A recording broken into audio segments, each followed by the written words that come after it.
Assalamualaikum warahmatullahi wabarakatuh. Perkenalkan, nama saya Danar Kurnia Ramadhanu dengan NIM 210810201 Kali ini saya akan menjelaskan materi tentang akuisisi di dalam mata kuliah Manajemen Keuangan Lanjutan dengan dosen pengampu Bapak Marmano Singgi. Yang pertama, saya akan menjelaskan tentang pengertian akuisisi. Akuisisi adalah aktivitas membeli sebagian besar atau bahkan keseluruhan saham ataupun aset dari sebuah perusahaan. Dengan begitu, si pembeli atau yang biasa disebut dengan acquirer yang akan memegang kendali atas perusahaan tersebut. Langkah ini sering diambil oleh perusahaan startup atau skala kecil agar bisa tetap bertahan bahkan berkembang. Pada intinya, akuisisi adalah aktivitas peralihan kendali atau kekuasaan atas sebuah perusahaan kepada pihak yang mengambil alih sebagian besar atau seluruh aset ataupun sahamnya. Yang kedua yaitu tujuan akuisisi. Tujuan akuisisi yang pertama yaitu strategi membuat usaha berkembang. Tidak jarang, sebuah usaha yang sebenarnya memiliki peluang yang bagus tetapi sulit berkembang. Salah satunya karena keterbatasan sumber daya. Pada kondisi tersebut, langkah acquisition kerap diambil sebagai solusi untuk mengembangkan usaha. Umumnya, perusahaan yang diakuisisi masih merupakan pemula atau usaha skala kecil tetapi memiliki prospek cemerlang ke depannya. Yang kedua, yaitu perluasan usaha. Selain mengembangkan usaha, pebisnis juga akan tertarik untuk memperluas usaha jika ada peluang. Akuisisi adalah salah satu cara mudah dan cepat untuk melakukan ekspansi usaha ke kancah internasional. Misalnya, Anda hanya perlu membeli saham dari perusahaan di negara yang Anda jadikan target perluasan pasar. Dengan membeli sahamnya, Anda tidak perlu repot melakukan rekrutmen, branding, ataupun mempersiapkan kepemilikan aset lain untuk operasional usaha. Yang ketiga yaitu menekan persaingan bisnis dan kelebihan stok. Tujuan yaitu untuk menekan persaingan bisnis dan juga mencegah adanya penumpukan stok hasil produksi. Dengan minimnya persaingan, maka perusahaan dapat lebih fokus dalam melakukan proses produksi. Sementara penumpukan stok hasil produksi juga bisa dihindarkan karena adanya perusahaan lain yang sudah diakuisisi ataupun mengakuisisi untuk membantu mendistribusikan. Materi yang berikutnya yaitu ada jenis-jenis akuisisi. Jenis yang pertama yaitu akuisisi aset. Jenis ini biasanya terjadi pada perusahaan yang terancam gulung tikar. Acquirer secara langsung mengambil alih aset perusahaan lewat lelang yang sudah melalui proses likuidasi. Pihak penjual aset yang harus meyakinkan kepada pemilik saham untuk memberi izin pengalihan aset agar selamat kebangkrutan.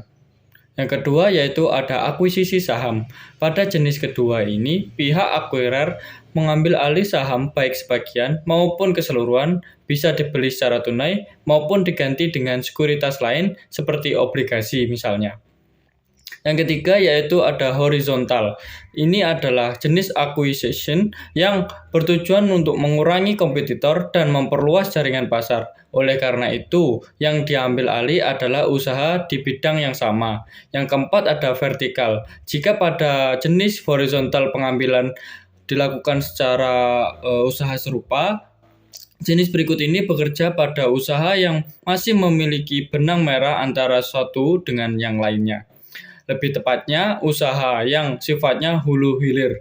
Alasannya yaitu untuk mengamankan suplai maupun penjual hasil produksi. Yang kelima yaitu ada konglomerat. Jenis yang terakhir ini lebih kepada melebarkan sayap usaha. Hal ini dikarenakan usaha yang diambil alih sama sekali tidak berhubungan, baik secara vertikal maupun secara horizontal. Akuisisi ini lebih pada menambah portofolio perusahaan, serta menambah bisnis lain untuk memperbesar nama juga kualifikasi dari perusahaan.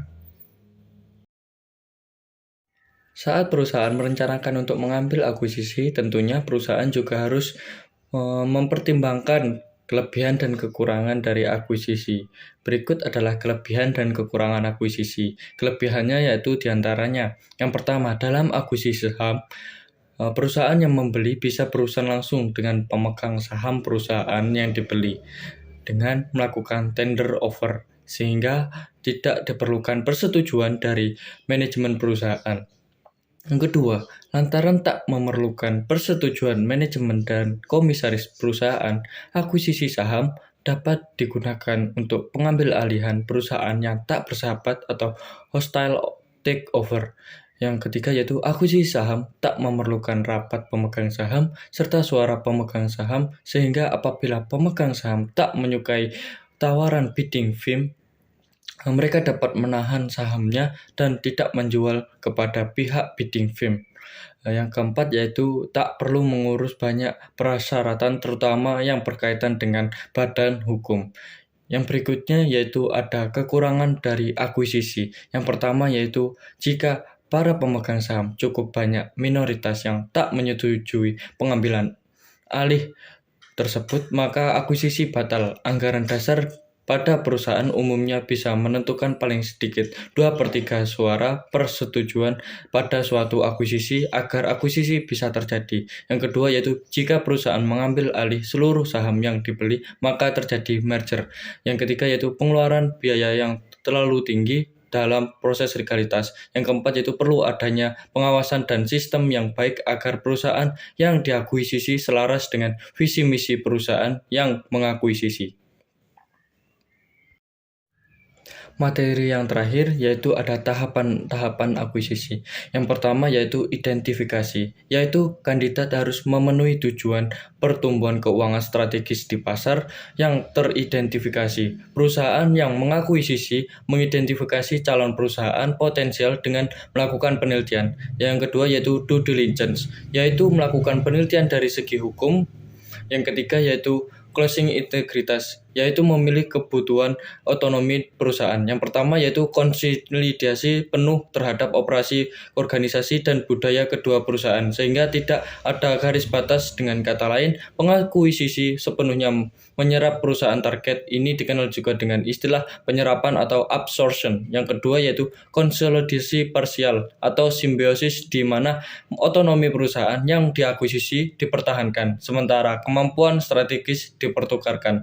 Dalam hal ini, pengakuisisi memutuskan di mana integritas diperlukan untuk mencapai tujuan dari akuisisi. Itulah presentasi yang dapat saya sampaikan mengenai akuisisi. Kurang lebihnya saya mohon maaf. Terima kasih. Wassalamualaikum warahmatullahi wabarakatuh.